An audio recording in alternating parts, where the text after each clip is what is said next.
Very good morning to our RANsquawk listeners. Welcome to European Rundown for today, Tuesday, the 11th of January.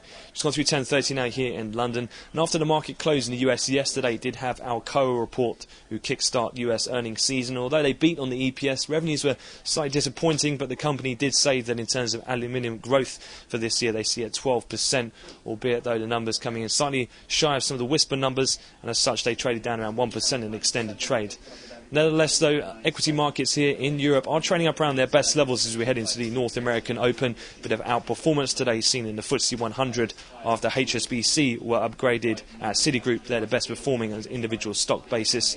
Elsewhere as well, we've just had a press conference from the Portuguese PM, who's looked to alleviate any near-term fears on the country, saying they would not go for a bailout, and also confirmed that in terms of their budget deficit of 2010 was actually below the target in which they were going for, so a little bit better than expected.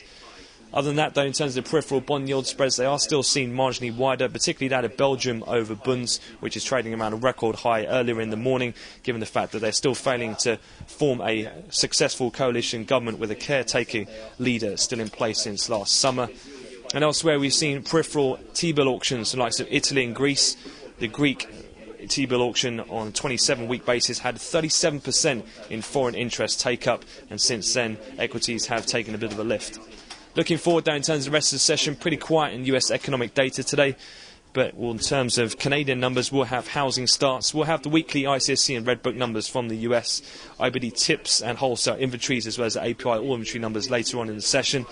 And then in terms of fixed income, we'll have outright Treasury coupon purchase of July 2016 to December 2017 for $7 to $9 billion. And then from the US Treasury, we'll have the first of the week's issuance in the form of $32 billion in a 3-year note. That concludes the opening European morning wrap. We'll have another update to the cash close in Europe this afternoon. So for the time being, I wish you all a great trading day.